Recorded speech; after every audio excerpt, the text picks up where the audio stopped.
Hello दोस्तों, जियो गुरुजी classes में आपका स्वागत है। मैं रोहित शर्मा, सब्जेक्ट अपना ज्योग्राफी। देखिए, आज की जो क्लास है वो है राजस्थान जीके से संबंधित। और इस राजस्थान जीके में जो हमारा पहला जो भाग है वो आज हम पढ़ेंगे राजस्थान की उत्पत्ति कैसे हुई है। देखिए, राजस्थान की उत्पत्ति का टॉपिक डालते हैं अपन और उसके बारे में हम समझेंगे कि राजस्थान बना कैसे। राजस्थान की उत्पत्ति।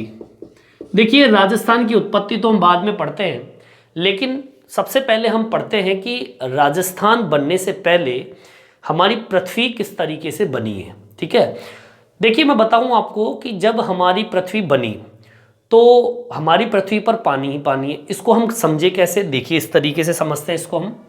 देखिए, ये हमारी पृथ्वी है, ठीक है, और इस पृथ्वी के ऊपर पानी ही पानी उपस्थित है, कुछ भी नहीं, केवल मात्र पानी ही पानी है। ठीक है, और इसी पानी के अंदर एक जमीन का टुकड़ा इस तरीके से तैर रहा था। ठीक है, ये आपका जमीन का टुकड़ा है। अब मैं बता दूं आपको, पानी की मात्रा पृथ्वी के ऊपर थी 71% और जमीन की मात्रा जो थी वो 29%। ये जो भूभाग है, जो आपकी पृथ्वी के पानी के अंदर, जो महासागर का जो पानी है उसमें जो तैर रही थी, इस जमीन को कहा गया है पेंजिया। क्या नाम दिया गया? पेंजिया, जिसे हम कहते हैं भूखंड। मतलब आज जो हम रह रहे हैं, जिस जमीन पे आज हम निवास करते हैं, वो जमीन यही है। और जिस पानी में ये भूखंड तैर रहा है उसे हम क्या कहते हैं? पैंथालासा। ठीक है, जिसे हम कहते हैं क्या? महासागर। इस महासागर पैंथालासा के अंदर आपके ये पेंजिया, जिसे हम भूखंड कहते हैं, जिसे हम पृथ्वी, जिसे हम, जो हमारी जमीन है जिस पे हम मकान बनाते हैं, वो इसी पर है। और ये संपूर्ण मिलकर हमारी क्या बनती है? पृथ्वी। ठीक है, इस तरीके से हमारी पहले पृथ्वी थी। ठीक है, चलिए आगे की ओर बढ़ते हैं। टाइम गुजरता है, समय बीतता है। अब समय बीतने के साथ में हमारी जो ये जमीन थी, ये जमीन कुछ ऐसी क्रिया, जिसे हम कह सकते हैं विवर्तनिक क्रिया। विवर्तनिक क्रिया का मतलब होता है जैसे कि जमीन के अंदर, जैसे कि भूकंप जैसी कंडीशन, कंपन जैसी कंडीशन, ज्वालामुखी जैसी कंडीशन, ऐसी कई तरह की कंडीशनें जब हमारे इस महासागर में उत्पन्न हुई। कहां पर उत्पन्न हुई? महासागर में। विवर्तनिक प्रक्रिया जब प्रारंभ हुई, विवर्तनिक का मतलब होता है जमीन का हिलना। ठीक है, और वो हिलने का कारण कुछ भी हो सकता है। वो भूकंप की वजह से हिल सकती है, महासागर की जमीन के अंदर वो ज्वालामुखी के फटने से हिल सकती है। किन्हीं कारणों से अपना जो पेंजिया था वो हिलना शुरू किया। अब होता क्या है कि हमारा पेंजिया जब ज़्यादा झटके खाने लगा और ज़्यादा कंपन, विस्फोट हुआ, तो इस पेंजिया के टुकड़े हो गए 2। कितने टुकड़े हो गए? 2। इसको आगे की ओर ले जाते हैं अपन। देखिए, ये तो हमारी पृथ्वी हो गई और इस पृथ्वी पे ये सब कुछ है। इस पेंजिया के कितने टुकड़े हुए? 2। इसको इस तरीके से समझते हैं। देखिए, ये दूसरा भाग है, इसके 2 टुकड़े करते हैं अपन। एक टुकड़ा ये, एक टुकड़ा आपका ये। ठीक है, और आपका ये पानी पानी हो गया। ठीक है, जिसमें ये आपका भूखंड तैर रहा है। चलिए अब आगे सुनिए। जब इस पेंजिया के 2 टुकड़े हुए, एक भाग तो था उत्तर में, एक भाग तो पानी में तैरता तैरता कौन सी दिशा की ओर चला गया? उत्तर की ओर। ये हमारी पृथ्वी है, इस पृथ्वी का जो ऊपरी भाग है वो कौन सा भाग है? उत्तर।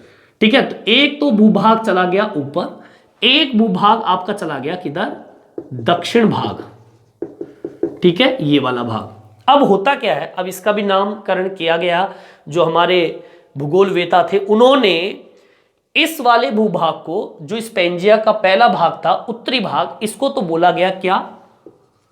अंगारा लैंड। क्या नाम दिया गया? अंगारा लैंड।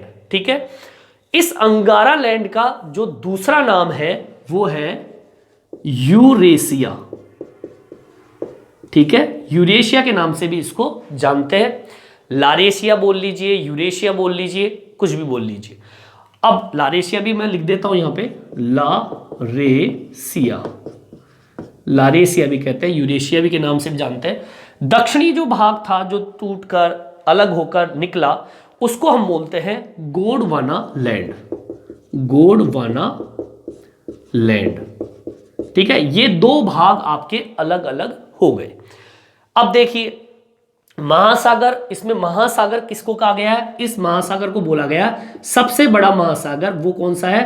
प्रशांत महासागर। ठीक है, अब आपको मैं एक और बात बता दूं, ये जो अंगारा लैंड है जिसे हम लारेशिया कहते हैं, और ये गोंडवाना लैंड है जिसे हम कहेंगे कि क्या कहेंगे वो आगे मैं बताऊंगा आपको।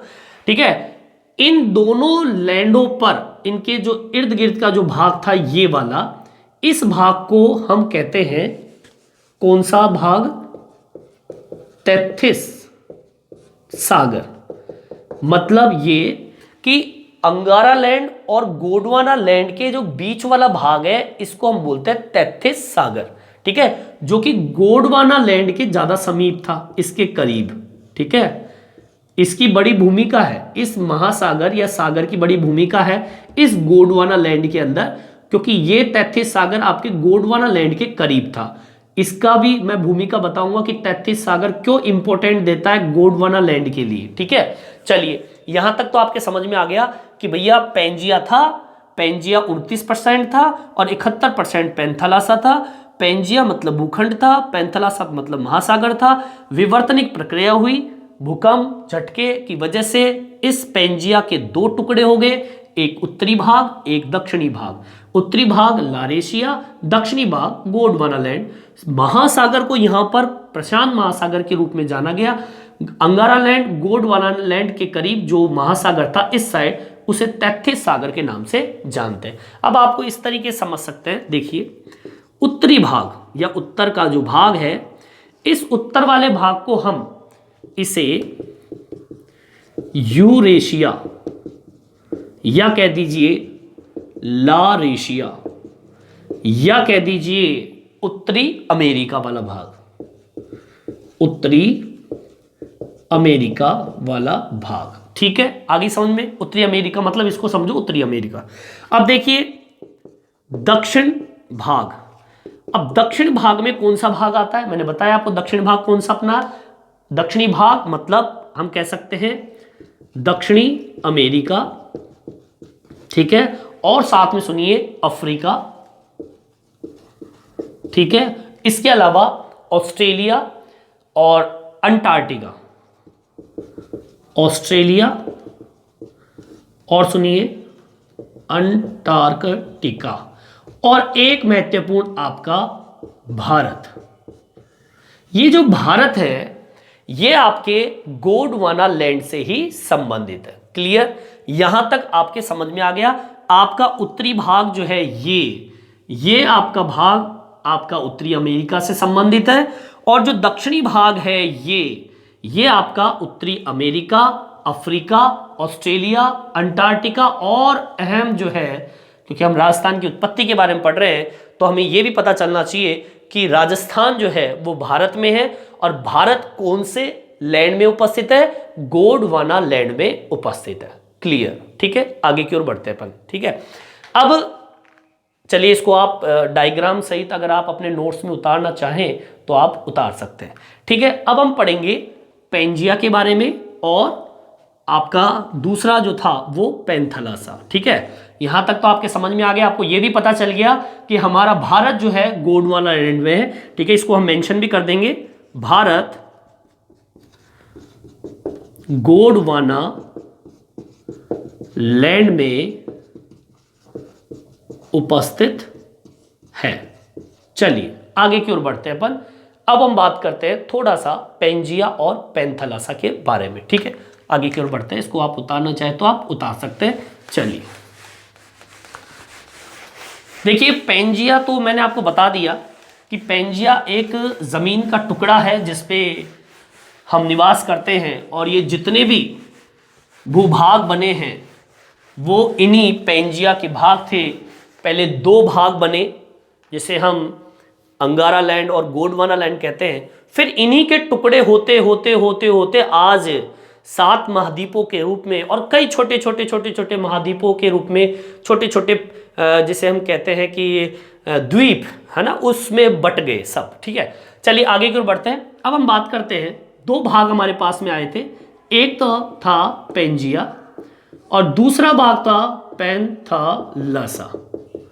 देखिए पेंजिया जो भाग था ये आपका भूखंड जिसे हम कहते हैं, जमीन का टुकड़ा था, और इसकी जमीन की भूभाग की प्रतिशत की मात्रा देखें तो 29% थी। पैंथालसा जिसे हम महासागर कहते हैं, जिसका प्रतिशत जो था वो कितना माना गया था, 71% की मात्रा इसकी मानी गई है, जिसे महासागर कहते हैं। अब हम बात करते हैं सबसे पहले पेंजिया की। ठीक है, देखिए पेंजिया जो है, सबसे पहली चीज तो आपको मैं बता दूं कि पेंजिया के बारे में सर्वप्रथम व्यक्ति जो था, उस व्यक्ति का नाम था, जिसने बताया था, एल्फ्रेड वेगनर। ये एल्फ्रेड वेगनर कौन था? पेंजिया से संबंधित था। पेंजिया के बारे में बताने वाले व्यक्ति का नाम एल्फ्रेड वेगनर। इसने महाद्वीपीय विस्थापन के बारे में बताया था। अब ये होता क्या है? देखिए महाद्वीपीय विस्थापन एक सिद्धांत था और ये हमें बताता है किस प्रकार से जमीन जो थी वो एक स्थान से दूसरे स्थान पे चली गई। इस व्यक्ति ने ये बताया था कि जो हमारी जमीन थी सबसे पहले, जिसे हम पेंजिया कहते हैं, और ये जमीन का टुकड़ा पानी में तैर रहा था। कहां तैर रहा था? पानी में, जिसे हम कहते हैं पैंथालसा। अब हुआ क्या था वो मैंने बताया आपको, इसके 2 टुकड़े हो गए। एक आपका बन गया क्या? आपका लारेसिया वाला पार्ट, एक आपका बन गया गोंडवाना लैंड का पार्ट। ठीक है, अब हुआ क्या, इनके भी कई टुकड़े हो गए। इनके क्या हो गए? टुकड़े। एक टुकड़ा इस तरीके से पूरी पृथ्वी के ऊपर, मतलब महासागर के अंदर, इस तरीके से बट गए, अलग अलग इनके भी टुकड़े हो गए। विवर्तनिक प्रक्रिया से इनके भी टुकड़े हो गए, अलग अलग हो गए। तो जिस व्यक्ति ने इसके बारे में बताया, उस व्यक्ति का नाम था एल्फ्रेड वेगनर, और इस व्यक्ति ने यह बताया था कि महाद्वीप का किस तरीके से विभाजन हुआ और उसका विस्थापन, विस्थापन का मतलब होता है एक स्थान से दूसरे स्थान पे जाना। तो इस तरीके से इनके टुकड़े, पहले एक भाग, फिर 2 भाग, फिर इनके इतने सारे भाग हो गए और सब जगह महासागर में बट गए। तो ये तो इसने व्यक्ति ने बताया था। आपको पता होना चाहिए इस चीज के बारे में कि महाद्वीपीय विस्थापन के सिद्धांत के बारे में किस व्यक्ति ने क्या बताया। ठीक है, अब इस व्यक्ति के अनुसार ठीक है, अब क्या बताता है कि महाद्वीप के संयुक्त रूप को क्या कहते हैं? पेंजिया। महाद्वीप के संयुक्त रूप को पेंजिया कहते हैं। संयुक्त का मतलब क्या होता है? एक साथ। अब बस जिस टाइम पे हमारी जमीन एक थी, पहले मैंने क्या बताया था, ये आपका महासागर है साहब, इस महासागर में एक ही भूखंड था, इसको हमने क्या नाम दिया था? पेंजिया। ये पेंजिया उसी समय था, मतलब जब इसके टुकड़े हुए थे, जब तो इनका नाम दूसरा हो गया था। क्या नाम हो गया था? एक का नाम हो गया था लारेसिया, एक का नाम हो गया था गोंडवाना। लेकिन ये कह रहा है कि एल्फ्रेड वेगनर महाद्वीपीय विस्थापन सिद्धांत के अनुसार महाद्वीप के संयुक्त रूप, मतलब इस रूप को, जब टुकड़े नहीं हुए थे, उस रूप को, इस एक भूभाग को हम पेंजिया कहते हैं। इस व्यक्ति ने बताया। ठीक है, और सुनिए, जो कि 2 भागों में क्या हो गया? विभाजित हो गया। कितने भाग विभाजित हुए? 2। ठीक है, मैं इसको एक तरीके से लिखकर बता रहा हूं आपको। पहले मैं मौखिक रूप से बताया, मैंने डायग्राम सहित समझ में आ गया होगा आपको, लेकिन मैं थोड़ा सा मौखिक को अब आपके सामने रिटर्न करके लिखवा रहा हूं। आप अपने कॉपी पेन को लेके साथ में बैठे। ठीक है, अब क्या कह रहा है? कहते हैं, ठीक है, जिसके 2 भाग हुए। ठीक है, 2 भाग कौन से हुए? पेंजिया। पेंजिया के कितने भाग? 2 भाग। एक भाग इधर। ठीक है, 2 भाग देख लेते हैं। पहला भाग कौन सा था? उत्तरी भाग। ऐसा आप अपने कॉपी में उतार लीजिए इस तरीके से मैपिंग करके, ड्राइंग करके। ठीक है, ठीक है। उत्तरी भाग, उत्तरी भाग के अंदर कितने भाग थे? एक भाग। वो कौन सा भाग था? कौन सा भाग बताया था मैंने? अंगारा लैंड, अंगारा लैंड। ठीक है, इसको हमने क्या नाम दिया था? यूरेशिया। ठीक है सर। अब देखिए इधर आ जाइए, दक्षिणी भाग, और दक्षिणी भाग को हमने कितने भागों में बांटा? एक भाग में। कौन सा भाग था दक्षिणी भाग? गोंडवाना लैंड। ठीक है, गोंडवाना लैंड। और इसी गोंडवाना लैंड में भारत और राजस्थान। ठीक है, हमारा भारत और राजस्थान इसी गोंडवाना लैंड का भाग है, और इसी के बारे में हमको आज अध्ययन करना है। जो अपने नेक्स्ट वीडियो जो आएंगे वो इसी से संबंधित होंगे। ठीक है, आगे बात समझ में। इस लैंड के बारे में हमको पढ़ना नहीं है, यही लैंड आपको तैयार करना है, जिसमें भी राजस्थान वाला भाग। तो राजस्थान यहां पर है, कौन से लैंड में? गोंडवाना लैंड में। ठीक है, चलिए आगे की ओर बढ़ते हैं। चलिए अब देखिए आगे, उतारते भी जाइए साथ के साथ। चलिए अब बात करते हैं, अपन दूसरा बिंदु लेते हैं, वो है अपना पैंथालासा। ठीक है, सेकंड पॉइंट डालेंगे अपन पैंथालासा। देखिए पैंथालासा मैंने बताया आपको, महासागर के नाम से इसको जानते हैं, और 71% इसका भाग है। ठीक है, कितना भाग है? 71%। देखिए वैगनर के अनुसार, जो एल्फ्रेड वैगनर था उसके अनुसार पैंथालासा को किस नाम से जानते हैं? महासागर के नाम से जानते हैं। तो इसको भी हम मेंशन करेंगे। वैगनर, जिसे हम बोलते हैं एल्फ्रेड वैगनर के अनुसार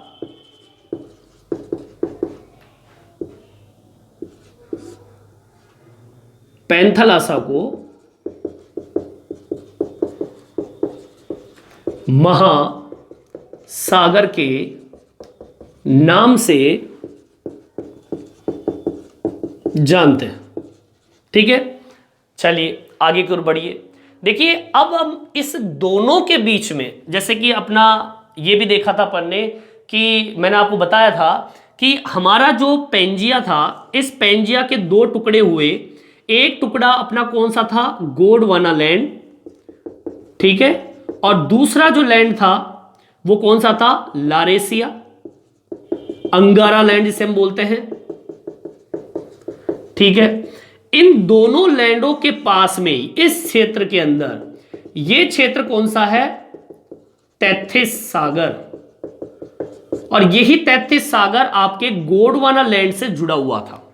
ठीक है, अब मैं बता दूं आपको, मतलब इसको भी हम लिख लीजिए। कैसे लिखेंगे? देखिए इसको हम ऐसे लिखते हैं, ये तो मैंने समझा दिया आपको। अब तैथिस सागर का भी क्वेश्चन बनता है, वो क्या बनता है सुनिए। तैथिस सागर, या हम कह दीजिए तैथिस सागर ही बोलेंगे, और तैथिस सागर के अंदर क्या लिखेंगे?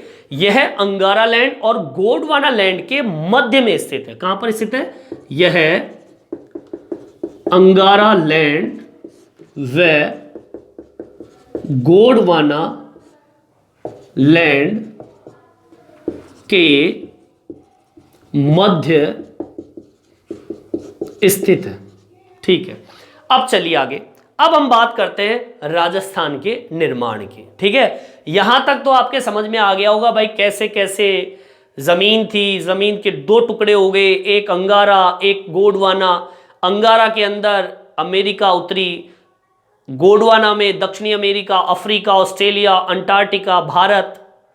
फिर पेंजिया के बारे में पढ़ लिया आपने, एल्फ्रेड वैगनर ने बताया, वैगनर नाम के व्यक्ति ने, कैसे आपका पेंजिया था संयुक्त रूप से, जिसे हम पेंजिया बोलते हैं। पेंजिया के दो टुकड़े हो गए, वैगनर बोल रहा है।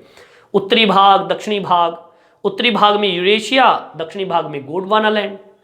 फिर पैंथालासा आया। पैंथालासा क्या? महासागर, 71% भाग उसी का, जिसे हम प्रशांत महासागर के नाम से भी जानते हैं। इसको हम बोल सकते हैं प्रशांत महासागर। तैथिस सागर आ गया। तैथिस सागर कौन सा? अंगारा लैंड और गोंडवाना लैंड के बीच वाला भाग। ठीक है, अब हम बात करते हैं राजस्थान के निर्माण की। ये तो हमें पता चल गया कि भैया हमारा राजस्थान कौन से लैंड पे है। ठीक है, कौन से लैंड पे है भैया? सोचिए, हमारा राजस्थान गोंडवाना लैंड पर स्थित है। ठीक है, चलिए टॉपिक डालेंगे, राजस्थान का निर्माण।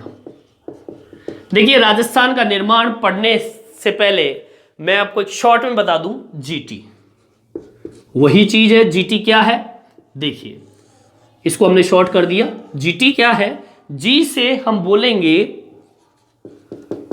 गोंडवाना लैंड। ठीक है, जी से मतलब गोंडवाना और टी से मतलब 33 सागर। ठीक है, टी से कौन सा, 33 सागर। चलिए अब हम बात करते हैं गोंडवाना लैंड की, कि गोंडवाना लैंड के अंदर, क्योंकि दोनों भाग अलग अलग है, ये तो आपका सागर है, पानी वाला भाग है, और ये आपका जमीन वाला भाग है। तो पहले हम जमीन की बात करते हैं। तो आप सोचिए कि ये 33 सागर राजस्थान से कैसे जुड़ा हुआ है। ठीक है, क्योंकि जीटी जो है वो राजस्थान निर्माण है, और इस राजस्थान निर्माण में जीटी का क्या महत्व वो समझना है। देखिए, गोंडवाना लैंड जो कि जमीन का भाग है, इसके दो भाग थे। राजस्थान के कितने भाग थे, दो। गोंडवाना लैंड से दो भाग निकल के आए थे, और 33 सागर से भी कितने भाग निकल के आए थे, दो भाग। चलिए, गोंडवाना लैंड से दो भाग निकल के आए थे, वो कौन से थे वो सुन लीजिए। पहला जो भाग था वो था अरावली पर्वत श्रृंखलाएं। ठीक है, अरावली जो मालाएं थी, और ये जो मालाएं थी ये थी प्राचीनतम। कौन सी माला थी ये, प्राचीनतम, बिल्कुल नई, सॉरी पुरानी। प्राचीनतम मतलब पुराना। अब गोंडवाना लैंड का ये पहला भाग हो गया। अब दूसरा भाग कौन सा था, दूसरा भाग था हाड़ौती का पठार। ठीक है, ये आपका गोंडवाना लैंड का दूसरा भाग था, मतलब जमीन का कुछ भाग आपके गोंडवाना के अंदर हाड़ौती का भी था। ठीक है, पूरा राजस्थान तो गोंडवाना में नहीं था, पर हाँ राजस्थान जो है वो गोंडवाना में है, और गोंडवाना के अंदर दो भाग थे, एक अरावली पर्वतमाला और दूसरा हाड़ौती वाला भाग। ठीक है, और हाड़ौती का पठार जो है वो हम कह सकते हैं दक्षिणी और पूर्वी पठार वाला भाग हम कह सकते हैं। कौन सा भाग, दक्षिणी पूर्वी पठार। ठीक है, आगे की ओर आ जाइए। 33 सागर की बात करें तो भैया इसके भी दो भाग थे। 33 सागर का जो पहला भाग था वो था मरुस्थल। ठीक है, मरुस्थल। और दूसरा जो भाग था वो था मैदान। कौन सा भाग था, मैदान। मरुस्थल वाला भाग जो कि हमारे पश्चिमी राजस्थान वाला भाग है, और रेत क्यों पाई जाती है, अब समझ में आ रहा है आपको, रेत मरुस्थल में पाई जाती है। और रेत इसलिए पाई जाती है क्योंकि सबसे ज्यादा रेत कहां पर मौजूद है, महासागरों में मौजूद है। ठीक है, तो मरुस्थल उस महासागर की वजह से ही बना है। कौन से महासागर की वजह से, 33 सागर। इससे यह भी क्लियर हो रहा आपका कि हमारा जो राजस्थान था है, उसमें जो पश्चिमी राजस्थान है वो भाग जो है आपके महासागर का था, 33 सागर का था। 33 सागर जब सूखा, जब हमारी जमीन जो थी वो थोड़ी सी हल्की सी ढलान की ओर गई, विवर्तनिक प्रक्रियाओं की वजह से, कुछ भी कारण हो सकता है, तो वो पानी जो था, जैसे मान लीजिए ऐसी भूमि थी तो वो इस तरीके से थोड़ी तिरछी हो गई। आपका जो भारत वाला भाग जो है, ये वाला भाग, और ये है भैया हमारा राजस्थान वाला भाग। ये जो भाग है इधर वाला भाग जो है दक्षिणी पूर्वी पठार जो क्षेत्र है जिसे हम कहते हैं, तो ये जो भाग राजस्थान का है ये थोड़ा इस साइड, मतलब ये जो पूरा भाग इधर आपके अरब सागर की ओर थोड़ा सा झुक गया। तो हुआ क्या, ये 33 सागर जो था उसका पूरा पानी जो है अरब सागर की ओर चला गया, जिससे हुआ क्या, आपका जो मरुस्थल भाग जो है वो निकल के आया।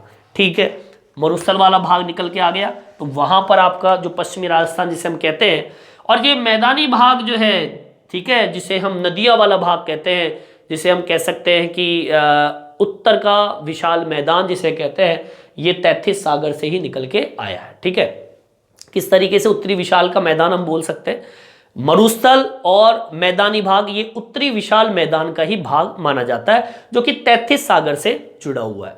ठीक है, यहां तक आपके समझ में आ गया होगा कि भाई गोंडवाना लैंड के दो भाग हो गए, और 33 सागर के कितने भाग हो गए, दो भाग। ठीक है, ये प्राचीनतम हो गया, और इधर का भाग कौन सा हो गया, नवीनतम। ठीक है, चलिए डायग्राम से आपके समझ में आया होगा थोड़ा बहुत। चलिए आगे की ओर बढ़ते हैं, इसी के अंदर आगे की ओर बढ़ते हैं। इसको आप डायग्राम को उतारना चाहे तो आप उतार सकते हैं, ठीक है। चलिए अब इन्हीं आपके अरावली और आपका जो अरावली, हाड़ौती और मरुस्थल और मैदानी भागों की बात कर लेते हैं। देखिए सबसे पहले हम बात करते हैं अरावली व हाड़ौती का पठार। देखिए अरावली और हाड़ौती का पठार जो है ये कौन सा भाग है, ये भी कंफ्यूजन वाला है कि भाई अरावली और हाड़ौती का है कौन सा भाग। अरावली तो ये तो समझ में आता है पर्वतीय क्षेत्र है, और हाड़ौती का पठार मतलब दोनों को मिक्स करके बता रहा हूं मैं। देखिए अरावली और हाड़ौती वाले पार्ट में आते हैं जैसे कि कोटा, कौन सा भाग आता है, कोटा। इसके अलावा आता है बूंदी, बारा, ठीक है, कोटा, बूंदी, बारा, झालावाड़, नाम सुना होगा आप लोगों ने, जिले हैं राजस्थान के, क्या है, जिले। इसके अलावा सवाई माधोपुर, ठीक है, और सुनिए, और है करौली जो कि पश्चिमी भाग, करौली का पश्चिमी भाग, और इसके अलावा धौलपुर जिसका दक्षिणी भाग, धौलपुर जिसका कौन सा भाग है, दक्षिणी भाग। और सुनिए, और भाग है चित्तौड़गढ़ जिले के भैंसरोडगढ़, कौन सा, भैंसरोडगढ़, व चित्तौड़गढ़ जिले में भैंसरोडगढ़ क्षेत्र क्या है, शामिल। मतलब ये कि अरावली और हाड़ौती पठार के ये भाग हैं राजस्थान के, ठीक है। आगे की ओर बढ़ते हैं। अब देखिए भारत का जो हम कह सकते हैं इसको, अब इसको हम क्या कह सकते हैं, इसको हम कह सकते हैं कि भारत के प्रायद्वीपीय पठार का हिस्सा मान लीजिए। इसको हम क्या कहेंगे, भारत के प्रायद्वीप पठार का हिस्सा कहते हैं इसको।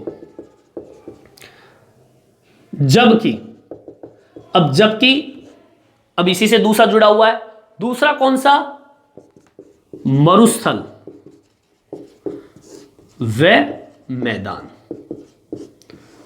देखिए मरुस्थल और जो मैदान है, ये मरुस्थल और मैदान है, ये उत्तरी विशाल मैदान, जिसे हम किताब में पढ़ते हैं उत्तर का विशाल मैदान।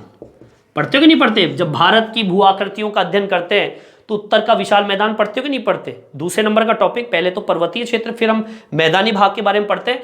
तो ये जो मरुस्थल और मैदान जो क्षेत्र वो यही है उत्तर का विशाल मैदान। तो इस तरीके से राजस्थान के जो निर्माण है इसको दो भागों में जी और टी, गोंडवाना और टेथिस सागर, गोंडवाना लैंड और टेथिस सागर, इस तरीके से हमारे राजस्थान के निर्माण को या उसके भूआकृतियों को इस तरीके से बांटा गया है। ये वीडियो इतना ही, ठीक है। तो आज तो हमने राजस्थान के निर्माण के बारे में पढ़ा और राजस्थान का निर्माण के साथ में कौन से लैंड में हमारा राजस्थान मौजूद है, किस तरीके से इसका विभाजन है, ठीक है। इस वीडियो में इतना ही। ये वीडियो आपको कैसा लगा मेरे कमेंट्स बॉक्स में डाल के ज़रूर बताएं और मेरे चैनल को सब्सक्राइब जरूर करें। और एक हाँ, ये जो भी मैं लिखवाता हूँ, ये लिखता हूँ बोर्ड पे, इसे ज़रूर आप अपनी कॉपी के अंदर लिखें ज़रूर, जिससे कि आपका एक नोट्स भी आपका तैयार होगा, ठीक है। कहीं जाने की आपको ज़रूरत नहीं है, ठीक है। मैं आपके राजस्थान की उत्पत्ति, उसकी एक तरीके से सामान्य परिचय और पूरा वर्णन राजस्थान का मैं करके बताऊंगा नेक्स्ट वीडियो के अंदर। इस वीडियो में इतना ही, धन्यवाद।